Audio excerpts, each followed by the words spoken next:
Welcome back to this channel. जैसे हम past 2 video से बात कर रहे हैं अबाउट शेनिगन वीज़ा रिफ्यूज़ल। बहुत पेनफुल प्रोसेस होता है क्योंकि आप अपने काम में भी होते हो, फिर उसके बाद रिजेक्शन आते हैं तो फिर से आप डॉक्यूमेंट में लग जाते हो उस चीज़ के। बहुत लेंदी प्रोसेस होता है। ट्रैवल जितना पसंद है आपको यूरोपियन एरिया में, मुझे तो बहुत पसंद है यूरोप को एक्सप्लोर करना, बट उतना ही ज़्यादा पेनफुल है ये वीज़ा अप्लाई करते रहना। और वीज़ा रिजेक्शन मिलते, एक तो अप्लाई के लिए ही आपने इतना टाइम आपने लगाया हुआ रहता है अपना, हर जगह से आप डॉक्यूमेंट लेके आते हो, बहुत सारे bank statement, income statement, proof, सब कुछ, बुकिंग, सब कुछ आप करते हो इस वीज़ा के लिए, एंड देन आपको रिजेक्शन ईमेल आ जाता है। तो ये जो वीडियो है ये थर्ड पार्ट है इसका। तो थर्ड पार्ट में हम यही डिस्कस करेंगे रिमेनिंग पॉइंट्स। हमने पॉइंट नंबर 10 तक ऑलरेडी ही डिस्कस कर लिया था। पॉइंट नंबर 11 से हम शुरू करते हैं। पॉइंट नंबर 10 बहुत ज़्यादा इंपॉर्टेंट था, तो पार्ट 2 आप ज़रूर देखिएगा क्योंकि बहुत सारे जन को पॉइंट नंबर 10 और 12 पे रिजेक्शन मिलते हैं। तो चलिए बात करते हैं इस बारे में। पॉइंट नंबर 11 के बारे में बात करते हैं पहले। पॉइंट नंबर 11 बोल रहा है there are reasonable doubt as to the reliability of the statement made as regards. Okay, तो पॉइंट नंबर 11 का मतलब ये है, आपने कोई स्टेटमेंट पास किया है आपके कवर लेटर में या फिर आइटनरी में या कोई एम्प्लॉयमेंट लेटर में, जो स्टेटमेंट उनको गलत लग रही है, तो इस केस में ना उनको बताना पड़ता है कौन सी स्टेटमेंट गलत लग रही है, उस पर आप अपील कर सकते हो। बट मुझे नहीं लगता इस पे भी कोई आता है क्योंकि ये एक जनरल लेटर इशू होता है जिसमें सिर्फ 2 ही टिक होते हैं, दो आई गेस मैक्सिमम 2 ही टिक होते हैं, कोई रिमार्क्स भी नहीं होते बहुत सारे इसमें। I guess Germany, France with remarks देते हैं, क्लियरली मेंशन करते कि उनको क्या इशू है, बट बहुत सारी एम्बेसीज नहीं करती। तो चलिए पॉइंट नंबर 11 पे चलते हैं। ठीक है, ये डिस्कस कर लिया। There are reasonable doubt as to reliability of statement made, जो नहीं आएगा इतना rejection. Point number 12 is very important क्योंकि इसके ऊपर रिजेक्शंस आते हैं, बहुत ज्यादा रिजेक्शंस आते हैं। There are reasonable doubt as to the reliability, as to the authenticity of the supporting document submitted or as to the veracity of their content। इसका मतलब ये है, पॉइंट नंबर 10 हमने बात किया था कि पर्पज है interest is not reliable. Not reliable मतलब कवर लेटर आइटनरी प्रॉपर नहीं है। हो सकता है उन्होंने होटल से चेकिंग की हो और होटल वालों ने कोई कंफर्मेशन ना दिया हो या बोला हो कि ऐसी कोई बुकिंग ही नहीं है, या इस टाइप के कोई रीजन हो सकते हैं। 12 नंबर पॉइंट का ये है कि उनको ऑथेंटिसिटी नहीं मिल रही है। एक होता है कि होटल बुकिंग वालों ने कंफर्म नहीं किया या ये कंफर्म किया कि जो XYZ है वो हमारे पास स्टे नहीं कर रहे हैं, ठीक है। बट पॉइंट नंबर 12 ये है reliability as authenticity of the supporting document. इसका मतलब ये है कि आपने जो भी सपोर्टिंग डॉक्यूमेंट दिया है वो प्रॉपर नहीं है, वो ऑथेंटिकेटेड। प्रॉपर तो अलग ही बात है, बट ये कि उनको जेन्युइन नहीं लग रही है डॉक्यूमेंट, फेक लग रहे हैं बेसिकली। अब आप पूछोगे कि ये पॉइंट, फर्स्ट नंबर पॉइंट जो false, counterfeit, forge travel document से कैसे अलग है? बहुत ज्यादा अलग है, क्योंकि पॉइंट नंबर 12 पे अगर आपको रिजेक्शन मिलता है, अपील कीजिए, आपका नाम क्लियर हो जाएगा। कोई इतनी बड़ी बात नहीं है कि ठीक है कि ऑथेंटिसिटी उनको नहीं लगी वो 1-2 डॉक्यूमेंट्स की, होटल बुकिंग की, ट्रैवल की, या जो भी है, विच इज फाइन, वो सिर्फ वो एम्बेसी की डिसीजन है।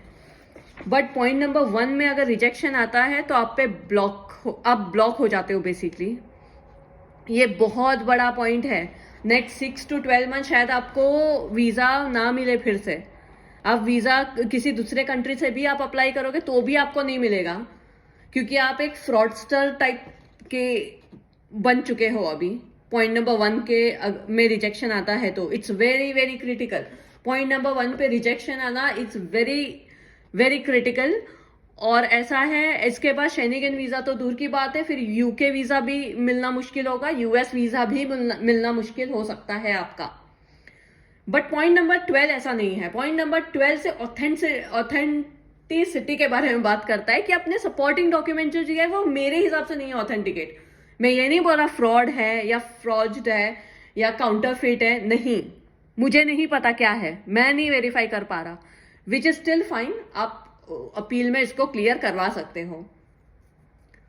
पॉइंट नंबर 13 की बात करते हैं। There are reasonable doubt as to your intention to leave the territory of the member state before the expiry of the visa. ये बहुत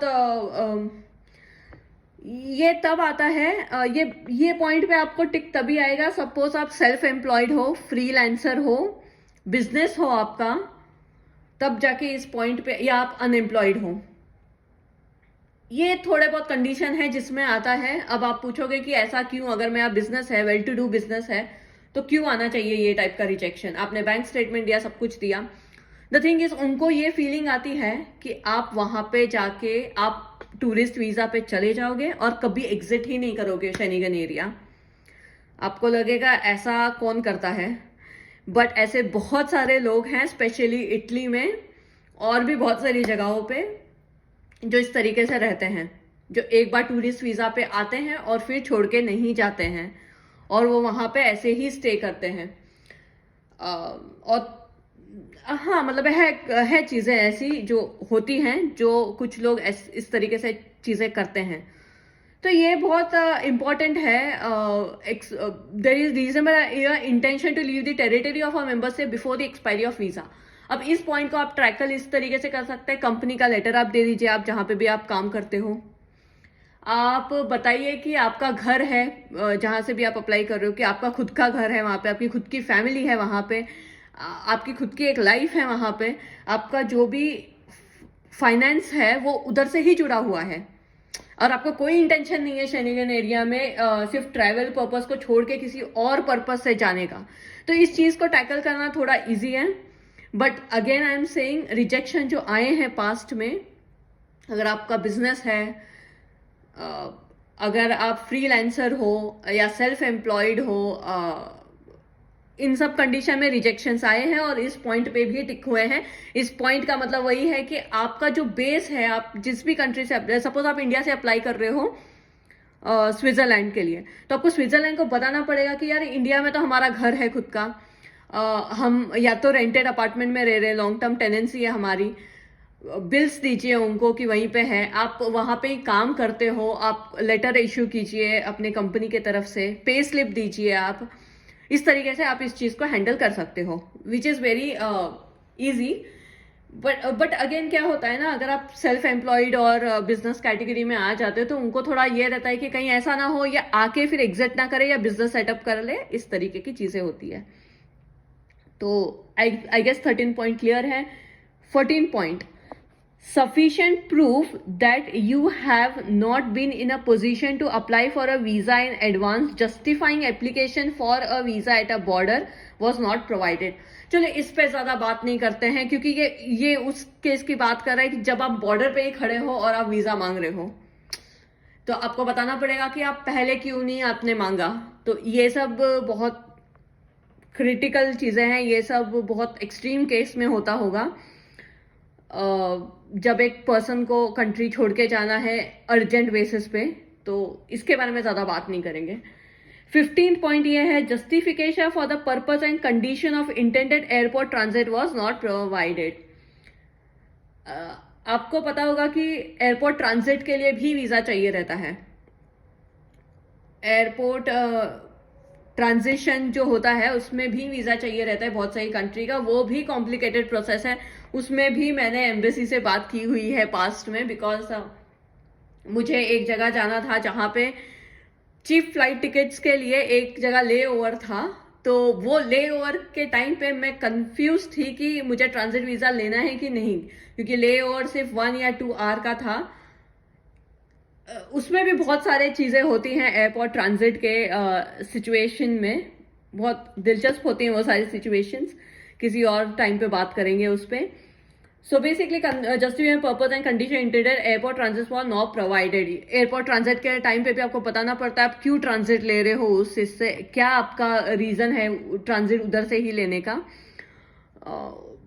जैसे मिडल ईस्ट में ट्रांजिट आप लोगे तो आपको वीजा रिक्वायरमेंट नहीं है, बट अगर आप यूरोपियन कंट्री से लोगे, हंगेरिया हो गया, बल्गेरिया हो गया या जर्मनी हो गया, कई ऐसे जगह से आप अगर ट्रांजिट लेते हो तो इट्स मैंडेटरी कि आपको ट्रांजिट वीजा होना चाहिए. बट अगेन हम सिर्फ यहाँ पे शेनिगन एरिया की बात कर रहे हैं. तो शेनिगन से आप कहीं मूव कर रहे हो तो सपोज आप इंडिया से आप ट्रैवल किए जर्मनी, जर्मनी से आप जा रहे हो अपना कनाडा, वैसे सिचुएशन में. चलो इसके बारे में ज़्यादा डिस्कस नहीं करते. नेक्स्ट है 16th point, you have not provided proof of possession of adequate and valid travel medical insurance.